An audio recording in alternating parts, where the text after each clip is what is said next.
Welcome to Reddit Affairs, the place where secrets are revealed and hearts are broken. Sit back, relax, and let this story take you on an emotional ride.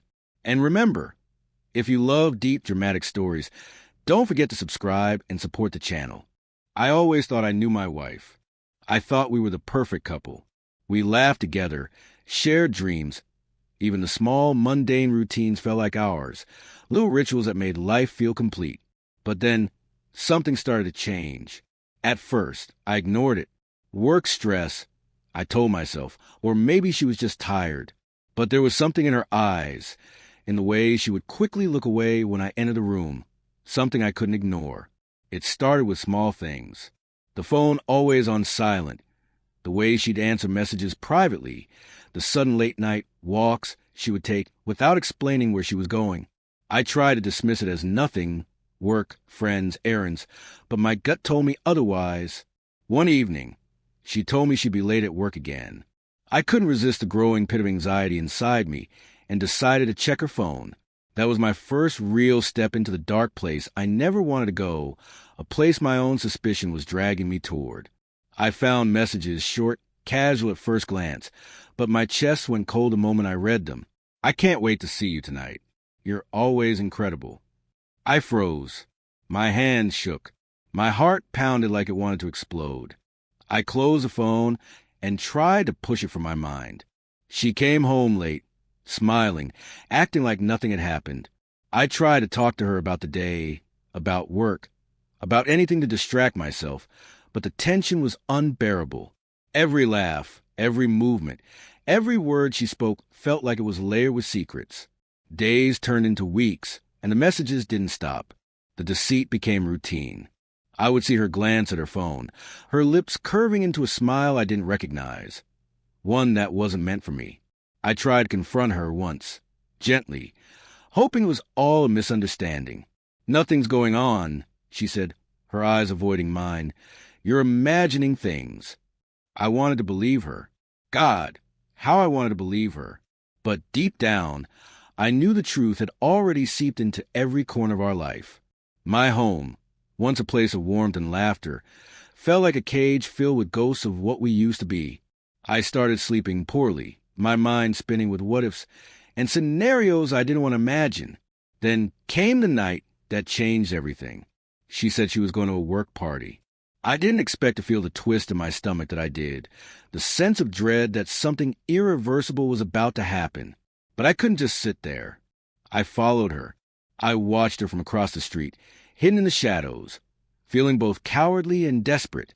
And there she was, laughing, her body close to someone else, her hand brushing his.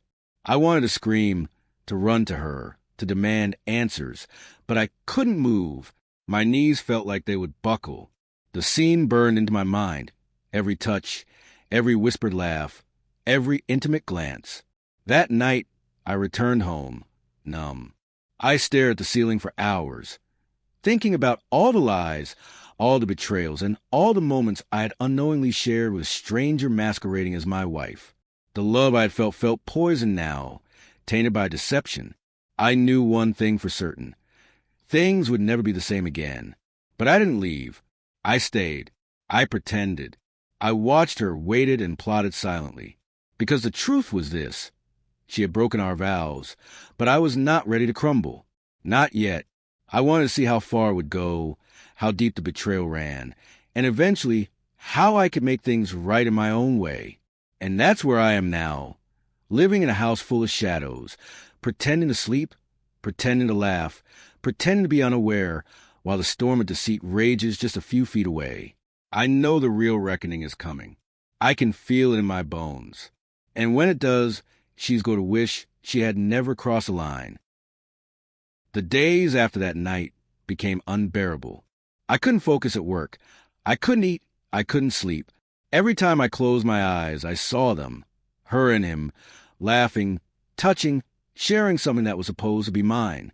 The betrayal had transformed from a shadow into a living, breathing monster in our house. I tried to confront her again, but this time I was sharper, colder. I didn't yell. I didn't cry. I just looked at her with eyes that no longer recognized the woman I married. "We need to talk," I said, my voice steady, but each word was a blade. She hesitated, and I saw the first flicker of fear in her eyes. "There's nothing to talk about," she said, too quickly. "You're overthinking." I wanted to laugh at how obvious she was. Her hands fidgeted. Her eyes darted to her phone, and the faintest tremor in her voice betrayed everything she was trying to hide. I wanted to scream, to shake her until she confessed, but something inside me had shifted. I wasn't the desperate man anymore. I was the observer, the predator waiting for the perfect moment. I started documenting everything. The late nights, the whispered calls, the sudden errands that conveniently coincided with his texts. I became meticulous, obsessive, but not reckless. I had to be patient. Patience was the weapon now. I would wait until she was so wrapped up in her lies that she would slip, and I would catch her red-handed. And then it happened, one evening. She said she had a friend coming over. I didn't ask who. I didn't pretend to care. I let it happen. I stayed in the shadows, pretending to be in bed, scrolling on my phone, my pulse steady but my mind racing. A few minutes later, I heard the familiar creak of the front door, and then I saw him, tall, confident, smirking like he owned everything in our home. My wife didn't even notice me sitting silently in the dark. She was all smiles and flirtation, the kind of smile that used to be reserved for me. They kissed, and I felt a cold rage mixed with strange, almost intoxicating thrill. I wanted to rush in, to throw him out, to scream until my voice broke, but I couldn't. I needed this moment to etch itself into memory, needed proof, needed the final push to reclaim control. I grabbed my phone and started recording every laugh, every whisper, every touch. I wanted her to see that I knew, that I had been watching, that her games had consequences. But even as I watched, part of me was breaking. The woman I had loved with everything inside me, the woman I had trusted completely, had chosen someone else. Not because of me, not because of what I lacked, but because she wanted something more, something thrilling, something forbidden. The spiral didn't stop there. I began to notice the small, cruel details of our life together unraveling. The way she started dressing differently, how she would linger on calls, how she smiled at messages and texts as if they were secret treasures. I felt my heart sink further with each passing day. I started avoiding her eyes, pretending to be immersed in work. But inside, a storm was growing, one that I knew would explode soon. And yet, despite everything, a dark fascination grew inside me. I started imagining confronting her in ways that were precise, calculated, almost surgical in their cruelty. I would make her see the cost of her choices. I would make her regret every touch, every kiss, every whispered lie, not just for me, but for herself. I started planning. I planned everything. How to reveal the truth in the most undeniable way. How to turn her own arrogance into her downfall. I didn't want to hurt her physically. No, that would be petty. I wanted to strip away her security, her confidence, her sense that she could betray me without consequences. I wanted justice, measured and unavoidable. The nights were the worst. Lying awake, listening to the faintest creak of the floorboards, imagining them together, imagining the life I had lost. I felt myself teetering on the edge. I would pace our apartment, running through scenarios in my head, rehearsing confrontations, imagining the look at her eyes when she realized I knew everything. And then one night it happened.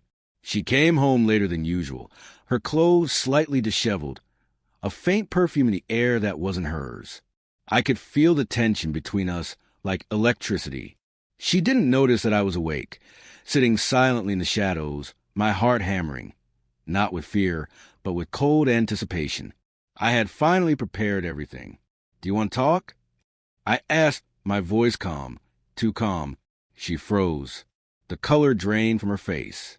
That subtle arrogance, the smug confidence, the illusion of control vanished. She looked at me, really looked at me, and I saw it. Panic, the first true fear I had seen from her in months. And just like that, the spiral that had consumed me, the obsession, the rage, the heartbreak, was ready to find its resolution. The moment had come. Months of quiet observation, sleepless nights, and simmering rage all boiled down to this one night. She walked into our apartment, expecting the usual pretense. Me distracted, me oblivious, me naive. She expected nothing. But I had been anything but naive. "Sit down," I said, my voice calm, almost casual, like nothing was wrong. She paused mid-step, confusion flashing across her face. "Sit," I repeated. There was a subtle edge in my tone now, the kind she hadn't heard in years. Her smile, once confident, faltered. I didn't need to explain. I didn't need to plead. I held up my phone and pressed play. The screen lit up with hours of videos, every stolen laugh, every intimate touch, every whispered lie. Her face went pale as she watched herself in a way she hadn't imagined. Raw, exposed, undeniable. "No, this can't be," she whispered, voice trembling. But I stayed silent. I let her watch, let her squirm, let her realize the full weight of her choices. I could see her calculating, looking for excuses, looking for some way to deny the truth. But there was none. And then she cried. For the first time in our marriage, I saw genuine fear and regret. Not the superficial apology she had once offered, but deep, gut-wrenching shame. I didn't mean," she started, but the words trailed off. They didn't matter. I had already heard enough. I had seen enough. I took a deep breath. "Do you understand what this is?" I asked softly, though my heart was pounding like a drum. "This is the life you chose. Every smile, every touch, every secret, it all adds up. And now you can't hide from it." She fell to her knees, tears streaming down her face. "Please, I made a mistake. I love you." I shook my head. "No, this isn't about love anymore. This is about trust. And trust, you broke it." I wanted her to feel the gravity of what she had done, not just the fear of being caught. I wanted her to understand the emptiness she had created, the betrayal she had sown, and the life she had almost destroyed. I left her there for a moment, letting the silence speak louder than words. Then I continued, calm, deliberate. "You wanted someone else. You thought you could have both worlds. But you can't. Choices have consequences." Her sobs filled the apartment, echoing off the walls that had once held laughter and warmth. And then I told her what I had decided. I wasn't leaving her with threats or anger. I wasn't seeking revenge in the petty sense. I was ending the illusion of safety she had been hiding behind. "I'm not divorcing you yet," I said, and she looked up at me, hope flickering. "But I'm done pretending. You will live with the consequences of your actions. Every day, you'll remember what you lost. And you'll know that the trust, the love, is gone. Permanently. You'll rebuild from scratch if you can." I saw it then, a look of sheer horror mixed with the faintest hint of understanding. She finally realized that her games, her choices, had not only hurt me, but had irrevocably changed her own life. She had sought thrill, passion, excitement, and instead, she found emptiness, shame, and a mirror reflecting her own deceit. The night stretched on, and she sat there, quiet, crying, staring at her phone where her betrayal was recorded forever. I left the room, giving her space to confront herself. I knew one thing with clarity. I was free now, not because I had punished her physically, not because I had screamed or lashed out, but because I had reclaimed my power. I had seen the truth, faced it, and set the rules. Justice, in the most precise and undeniable way, had been served. I lay in bed that night, finally calm. The storm had passed, but the house still felt heavy with what had happened. I wasn't angry anymore. I wasn't vengeful. I was aware. I was awake. And most importantly, I was free to rebuild my life, knowing that betrayal had a price, and hers had just been paid. In the days that followed, she tried to talk, to apologize, to negotiate forgiveness. I listened, but I no longer felt the pull of her words. I had seen her in the truest form, without masks, without lies. And the man I had been, the trusting, naive, desperate man, was gone, replaced by someone who knew the cost of betrayal and had survived it. Some nights, I still feel flicker the old hurt, a ghost of the love I lost. But I don't let it consume me. I know now that love without trust is a lie, and betrayal is a debt that must be paid. And she learned that lesson the hardest way possible. Because in the end, fairness doesn't always look like revenge. Sometimes it's the quiet, relentless exposure of truth and letting the consequences fall exactly where they belong.